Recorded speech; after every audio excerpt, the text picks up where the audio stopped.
Hi friends, నేనైతే ఈరోజు బయటికి పోయిన సాయంత్రం. బయటకంటే దూరమే కదా, దగ్గర మా ఇంటికి దగ్గర ఎన్టీఆర్ స్టేడియం. మళ్ళీ ఏం ఐటమ్స్ పడ్డాయని చెప్పారు, చూసొస్తాను పోయినా. కప్పులు అయితే ఉన్నాయి, బాగానే ఉన్నాయి. ఈ కప్పులు మేమైతే కొనుక్కోవాలి, ఎందుకంటే మా ఇంట్లో పగిలిపోతాయి. నేనే పగలగొట్టు తోముకుంటే పడేస్తా, అందుకే ఏం తీసుకోవాలి. ఇంకొన్ని ఐటమ్స్ ముందుకు పోయి చూస్తే గాజులు, రబ్బర్ బ్యాండ్లు, లేడీస్కి సంబంధించిన ఐటమ్స్ అన్నీ ఇక్కడ ఉన్నాయి. కొన్ని కిచెన్కి సంబంధించిన ఐటమ్స్ కూడా ఉన్నాయి.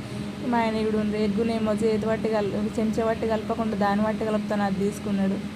సరే తీసుకో అని చెప్పిన. ఇంకొంచెం ముందుకు వచ్చి నేనైతే లిప్స్టిక్లు, నేర్ పాలిష్లు చూస్తున్నా. తీసుకోమన్నాడు, తీసుకోమనగానే అవైతే కొన్ని ఐటమ్స్ తీసుకున్నాను నేను కూడా. చాలా ఉన్నాయి తీసుకోవాలంటే, కానీ ఏం తీసుకోవాలి అంటే టైంపాస్ కానీ పోయినాం చూద్దామని. చూసినాక మనం ఊరికే ఉంటాం, ఏదో ఒకటి కొనుక్కుంటాం. కాటన్ షర్ట్లు మాత్రం బాగున్నాయి, ఎండాకాలం వేసుకుంటేందుకు. మా ఆయనకు కాటన్ షర్ట్లు కావాలని చెప్పి ఒక 2 షర్ట్లు తీసుకుండు. ప్యూర్ కాటన్ బాగున్నాయి. ఇక్కడ సైకిల్ చూడండి ఎంత బాగుందో, చిన్న చిన్నగా. చూడడానికి అయితే మస్తు అనిపించింది. మనం అవేం కొంటాం కానీ కాలు చూసొచ్చుడే. గల్లెపెట్టాను మా మోక్షిని అని తీసుకుందామని చూసినాం, కానీ ఒక్క గల్ల పెట్టినా 200, 400 చెప్పిండు. లాస్ట్ 300కి ఇస్తాడు.